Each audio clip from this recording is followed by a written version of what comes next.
Hey, it's FeralInferno's 2023 Game of the Year show. Man, what a ginormous year 2023 was, right? A lot of big heavy hitters. We're going to start off with some of our runner-ups here. Our first runner-up is none other than Super Mario Bros. Wonder. And what a year for Super Mario, right? We had the Super Mario Bros. Movie, then we got Super Mario Bros. Wonder, Super Mario RPG. A lot of great Mario titles this year. However, Super Mario Bros. Wonder was the cream of the crop of all the Mario titles that came out this year. Really cool return to form with Super Mario Bros., adding some new elements as well, especially with, you see the Wonder Seed and a lot of new power-ups like the elephant power-up here. Very nice stuff. Lots of playable characters. You know, you got the Mario Brothers, you got the princesses, the Toads, the Yoshis, Nabbits in there. A lot of cool stuff with that.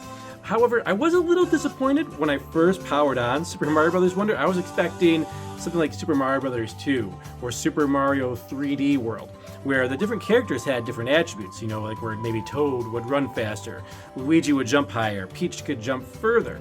But as I played it, I realized, oh, they do have something like that in the game, but just with badges, right? So there's different badges that let you like float a little bit like Peach. You get like little Mario like gliding hat. There's a lot of cool little badges, you know, like you can do the Mario 2 super jump by, you know, ducking, and then you can jump up super high. Very cool little touches to this. Really great entry to the Super Mario Bros. Series. We've also got another runner-up, and this one may surprise some people who've been here on the FeralInferno channel, and maybe even some new people as well. But another runner-up to our 2023 Game of the Year is the Legend of Zelda Tears of the Kingdom. I know a lot of people probably were expecting this to be my top game of the year. It was not, however. Not to take anything away from Tears of the Kingdom, a fantastic game, a really nice follow-up to Breath of the Wild. However, where does this fall short? Well, it falls short only because Breath of the Wild came out before it. It's built off the same engine, it's the same world as Breath of the Wild. It's a lot more of the same. It was kind of like going back home when you're kind of homesick, because I played Breath of the Wild, you know, like 300 plus hours, right? Got all the Korok seeds. I had that map memorized. This does add, you know, the underworld and the sky world as well, you know, so there's a lot more to explore, but those are kind of empty. There's a lot of empty space there, so it's not really like 3 different worlds. It's really Hyrule is still your main, you know, place to explore. And of course, we've got the dungeons and everything, but it reminds me of being homesick. So, you know, maybe like think about when you like were away from home for a long time, right? You're away from home and you're like, man, I'm really homesick. And you go back home and it's like, oh, it's good to be back home, but like, there's nothing really new about this experience, right? That's how I kind of felt about Tears of the Kingdom. Another little problem with Tears of the Kingdom that they didn't fix from Breath of the Wild was the fog. There's a lot of fog. Nobody really talks about this, but there's so much fog in the game. Sometimes it's really hard to see like what you're doing. And if you're watching Nintendo, the next Zelda, you know, and I know open air is the new Zelda format going forward, but you know, get rid of some of that fog. You know, we need a little bit more clarity so we can see kind of where we're going. So one little tip there, but I did enjoy my time with Tears of the Kingdom. Great improvement over Breath of the Wild, but it was just a little bit more of the same. And that's really the story for both of these games, both of these titles. They're more of the same that we've already kind of experienced. You know, Tears of the Kingdom, a lot like Breath of the Wild. Super Mario Bros. Wonder, it's a Super Mario Bros. Game at the end of the day. So what game could take down the powerhouses that are Super Mario Bros. And The Legend of Zelda? Well, I don't have a game to hold up for you because it's the physical edition's not out yet. We've only played it digitally.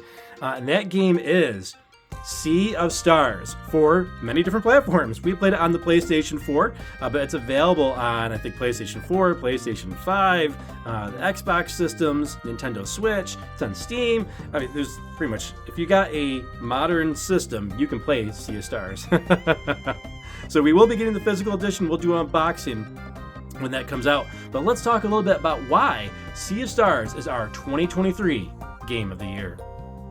Sea of Stars really shines in a lot of different areas. Let's start with the visuals and the music, right? So the visuals are just awesome. It's kind of like ultra 16-bit, if you will. The animations are nice and crisp. The environments are vibrant and lush. There's I think it's Coral Falls, early on in the adventure. And the amount of color palettes they use, it just screams the palette of Super Nintendo, but just on that ultra level that you couldn't get on the Super Nintendo. It really felt like the next evolution of Super Nintendo graphics, which is just awesome because I love the Super Nintendo era. The music is just phenomenal. I'm still humming some of these tracks, especially Garl's theme and the boss theme as well. The boss theme, I think it's called Encounter, really, really, really good. Music and visuals, they're not usually the most important things in RPG, but they help. Right? They help you connect with the characters. They help you connect with the story. And in Sea of Stars, they do a great job with that. One really cool thing about the soundtrack is some of the tracks are being done by the guy from Chrono Trigger. And this game is a throwback to Chrono Trigger. It is a love letter to Chrono Trigger. It's a different game, don't get me wrong, but you could definitely see where the influences lie. The influences also with Chrono Trigger is in battle. Right, so you kind of get the combo system going. You don't have the triple text like in Chrono Trigger, but you do have double text that you can do. I think, while we don't have the triple text in Sea of Stars like we had in Chrono Trigger, the double text I feel are done much better than how they were done in Chrono Trigger. Right, so one of the problems with the double and triple text in Chrono Trigger was once you used one of them, all the characters involved, their turn was up. You had to wait for them to all have their turn, and then they all took their turn for that, right? So as you get further in the game, those texts become less useful because you're going to get stronger magic, stronger abilities, stronger equipment, where those stronger abilities and equipment are going to be just as strong, if not stronger, than your double and triple text, which then you'd be wasting turns. So a lot of those techniques towards the end were cool, but you couldn't really use them. In Sea of Stars, they are potent and powerful, and it's not like, oh hey, how do you can't just spam them and use them. They make them powerful, and only one character uses up their turn, which is cool. And the way that they balance that out is you have a meter. You have these little stars that you get. There's three diamonds, and each one costs a diamond rather than MP. And those diamonds, build up based on how you're blocking attacks and timing your attacks, which gets into our Super Mario RPG kind of influence on the game, where you have to time your hits and time the blocks when enemies are attacking you. You have to time the button press just right. You'll get a little extra damage, or you'll reduce damage if you're defending. As you do that, you also get your meter bumped up a little bit too for your combo meter. So you can't just spam the combos. So they make the combos a lot more potent, a lot more powerful, and a lot more useful than what they were in Chrono Trigger. Even though we don't get the triple text, it would have been nice to see the triple text in there, but the game was already, you get a lot of powerful moves in the game. They do kind of have a super move as well. We get these finishers, limit breaks, if you will. And they're all awesome. All the characters have really good limit break type abilities or finishing moves. Really enjoyed that as well. Fantastic battle system. Now this sounds like we talked about with Tears of the Kingdom and Super Mario, right? Wonder was, we were talking about a lot more of the same. Where Sea of Stars really takes itself away from Chrono Trigger and Super Mario RPG in the battle system is the lock system. Oh man, this was one of my favorite parts of the game. Was how are they going to make the battle system? Turn-based RPGs can be a dime a dozen sometimes, and they can do it right or do it wrong. But Sea of Stars, they did it right. It is, sure, it's a turn-based system, but there's a lot of strategy in there as well. Almost kind of like a strategic strategy RPG, if you will, a tactical RPG, because you have these locks. So these different icons will appear on top of the enemies. Maybe it's a sword icon, maybe it's a solar icon, or a lunar icon, a poison icon, arcane magic icon. All these different types of weaknesses that these locks have. So let's say, for example, an enemy has two sword icons and a lunar icon. Well, you'd have to have one character who has a sword hit twice to break those 2 locks, and then use lunar magic on another move to get the lunar off there. And you only have so many turns to break these locks. Now, what happens if you break the locks? The enemy misses their turn. If you don't get all the locks, if you miss them, the enemy takes their turn and they do a much more powerful attack than what they normally would have done. So there is risk and reward with picking which locks you break and which locks you don't break. Added a lot of strategy into the game, so then sometimes you're kind of scratching your head, how am I going to break all these locks? I only have maybe 1 turn, 2 turns, 3 turns to break these locks. And you can swap your characters in and out of battle, which is really nice, and they do it right where it doesn't take up a turn to swap your character out. So very nice that they allow you to swap your characters in and out of battle so you can mix and match to get some of the locks. It can be a little bit too much RNG sometimes because there are times when it'll be, hey, there's you got 1 turn to break a lock, but you don't have the character available to do that, right? So maybe you've already taken a bunch of turns, 1 character has a turn left, and maybe it was, it was solar magic that you needed, but that character's already taken their turn, and there's just no possible way to delay the locks. That was one little tiny gripe with that, but hey, you take the good with the bad, right? With this type of system, because you had to make it RNG. Because if they didn't make it RNG, then you could just cheese it and you would know what to do each battle. Whereas where it's a little bit more random, that's nice, right? Because then each battle is going to be a little bit different, and hey, maybe you might get a little bit lucky in a battle, and maybe one battle you might not get so lucky. One of the best things about the battle system too was that there was no grinding really required in the game.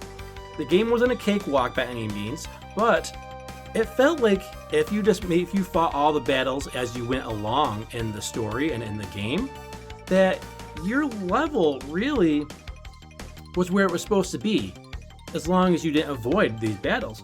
You were where you needed to be, where the game wasn't too tough and it wasn't too easy. The difficulty felt just right. RPGs can really suffer from this problem.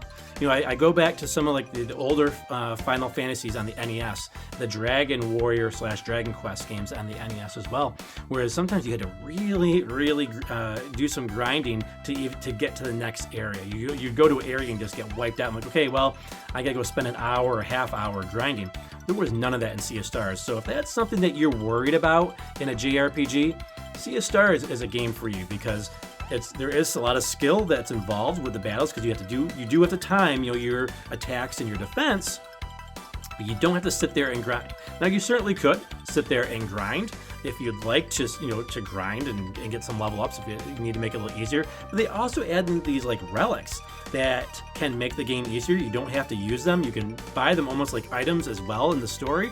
But hey, maybe you needed a little more extra time to time your hits and your blocks.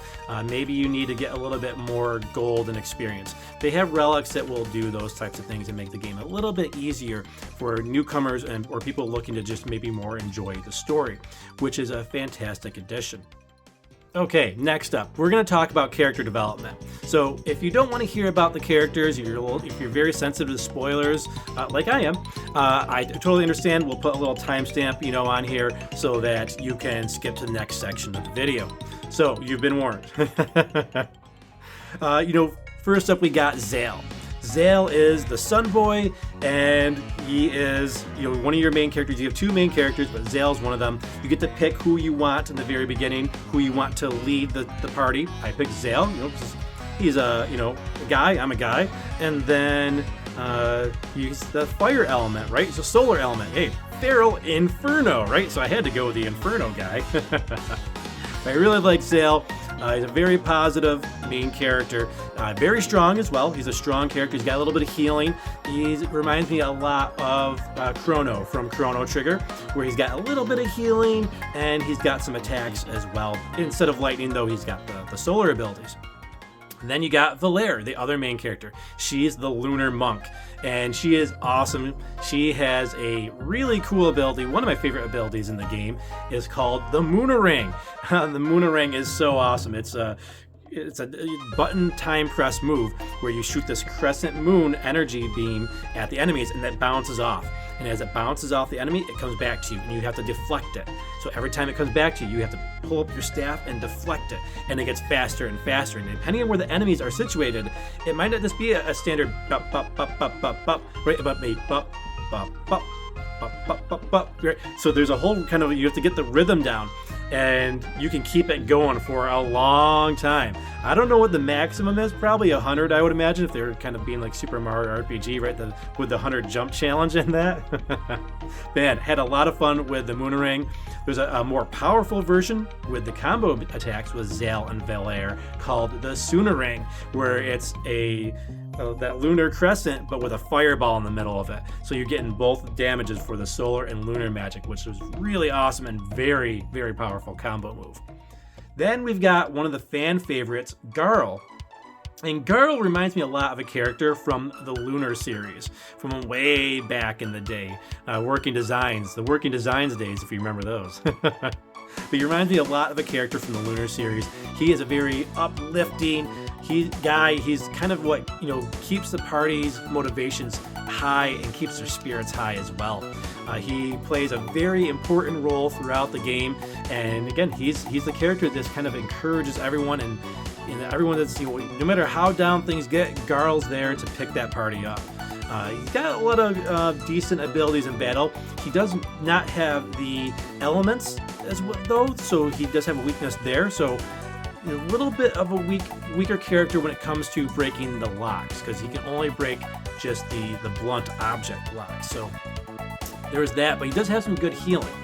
And then you get summoned those are your three main characters you start out with, and then there's three more characters that you get. So this is where it gets a little bit more spoilery, so if you don't want to know who these characters are, again, we'll have that timestamp again down here for you. But next up you get the mysterious ninja, Sarai. And Sarai has a really good backstory, a little bit of a twist with Sarai as you go into the story as well, which is really cool. I really enjoyed Sarai's story and struggle. Sarai has one of the, if not the best move in the game for breaking locks, and that move is called Disorient. Not only does it break two locks by using it, it breaks the blunt object and the poison lock. Breaks those two locks with that one move, but also delays the enemy's turn by like 2 or 3 turns. So it's like, oh wow, okay. So if maybe you had a lock that you're having trouble breaking, or you're just like, hey, I need more turns, bring in Sarai, Disorient. Oh man, that move really got me through some really tough boss battles. Then we've got Roshan. Roshan is a character that is very reminiscent from Sabotage's other game, The Messenger. Very cool character. He's an alchemist, and he can do a lot of cool moves. He's got, all heal move. He's got some other really good magic abilities. He's got probably one of the best finishing moves in the game in terms of the limit breaks, where it delays the enemy, attacks the enemy, and also heals the entire party. So if you're in a bind and you got your finisher move up and ready to go with Roshan, definitely use it, because that will get you out of some binds. Roshan, they did kind of drop the ball a little bit with Roshan, towards the second half, or maybe the last fourth of the game, where Roshan becomes very silent, we'll say. And you'll see what that is as you play the game. We won't spoil that. So Roshan was a cool character, but towards the end, they kind of dropped the ball with his character a little bit. He could have been a little bit cooler, which is unfortunate, but still a really great character and very useful as well in battle. He has, if you time his attack properly, you can hit all of the enemies on the screen. So you'll pick one enemy to hit. He throws this like little alchemist, flask at them with some potion in it, and then if it hits them and you shoot another one at the same time and they intersect, you'll get a ricochet and it'll hit all the other enemies for a little bit of extra damage, which is really nice. Can be very, very useful in some battles. Then you've got Bist. This was a character I didn't see coming. So I'm like, hey, who is the sixth character going to be? Because there's like 6 different characters you can get in the game. Like, who is this going to be? Like, so you can tell on the screen, the character select screen, how many characters you're going to get. And then we're all on the live stream trying to like guess, like, is it gonna be this person? Is it gonna be this guy? Or maybe this person's gonna come? No, it's Bist, and we didn't know who Bist was, so it was a totally mystery character, which was awesome. Bist has probably some of the funniest and coolest animations in the game. Very creative. We won't spoil that for you, but you'll have to see that in the game. But he's got a lot of cool animations. Really cool idea for a character as well. And he's kind of there's a theme with Roshan in the game, and you learn, oh, this is kind of where it kind of all comes together with Bist, which is really cool. Those are your 6 main characters in the game. All fantastic characters. They all work very well together with the story and in battle as well with the combo moves. We have to talk a little bit about some of the cons with Sea of Stars as well, right? We have to be fair and talk about that as well. So, sticking with the characters, one of the things that kind of I thought was missing from the game was the real anti-hero, right? So, you think about Chrono Trigger and how influenced this game was by Chrono Trigger. I was expecting a character to be kind of like your Magus character, where, it's kind of like, hey, kind of good, kind of bad, but, at the end of the day has good motivations. It's just kind of misunderstood. Missing that character, because that character kind of gives your party an edge, right? And that character was missing from the series, unfortunately. Another thing that was kind of odd was that there was no real romance in the game. There were times like I thought like, hey, maybe maybe Garl and Teeks might have a little thing going in the very, very beginning of the game, and there's nothing there. So I don't really mind not having romance in the game, but it does feel like it's missing, right? You don't want to overpower the game. Like you think of Final Fantasy X, right? Final Fantasy X, the romance theme, Final Fantasy VIII, the romance theme kind of overtook the game a little bit more than it should have, right? There was a little bit more in the center stage than it probably should have been for a fantasy, Final Fantasy game, at least from my perspective. Whereas I think of maybe Chrono Trigger had, there's a little bit of implied romance, right, with Chrono and Marl. Or Marley? Marl? Is it Marl or Marley? Let me know, Chrono Trigger fans, in the comments. There's at least a little bit of an implied romance there. So I do feel like they could have used just a little bit of the romance in the story, and that was just one of the things that was missing from it.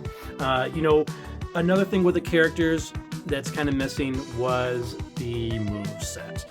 Each character, there's a lot of cool moves. Don't get me wrong, I love all the moves in the game. And they've got a lot of cool, button timing presses in some of them, where you can kind of, like we talked about the Moonerang. So, Soraya's got the one with the daggers going, where you have to go through these portals and keep pressing the A button at the right time to get all these daggers.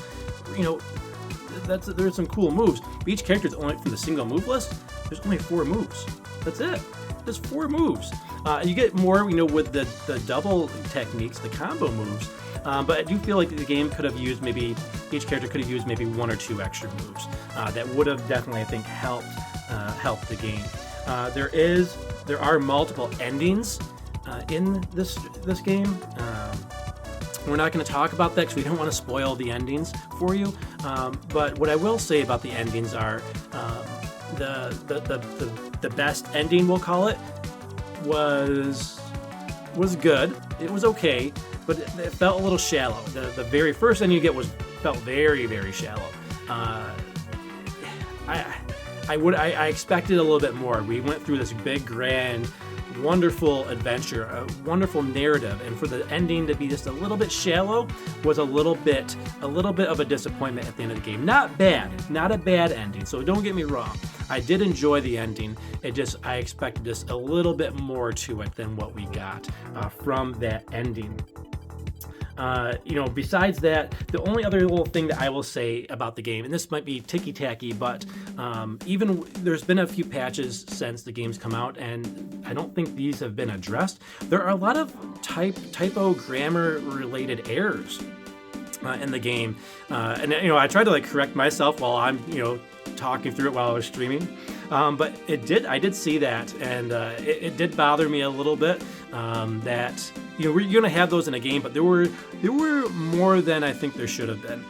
So I know this is you know, an indie experience, you know, and it's a fantastic experience. Don't get me wrong, but you know, there's that many, you know, one or two typos and grammar errors. Hey, I could see it happening. Fix it in a patch. But for the amount that was in there, was a little bit rough. But the story doesn't take away from the story. The story was still fantastic. So very little minor errors in that. But hey, we had to find something, right? So yeah, that was our 2023 Game of the Year, Sea of Stars. A fantastic game with wonderful graphics, amazing music, characters that you'll really feel for and you'll really connect with, a wonderful battle system, one of the best JRPG battle systems, I'm going to say, since Octopath Traveler. I'm going to go out and say that. It's one of the best systems since then.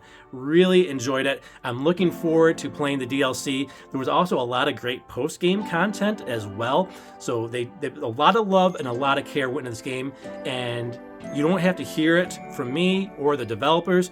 You can feel it when you're playing the game, especially if you played games like Breath of Fire, Chrono Trigger, Super Mario RPG, Illusion of Gaia, and other great RPGs from the past. You can feel the inspiration. And it's really cool to kind of have some connections with Sabotage's first game, The Messenger. Thank you so much for joining us on our 2023 Game of the Year video. We got a few more Game of the Years going back in the past with the 90s and the 80s, so stay tuned for that. And until next time, take care.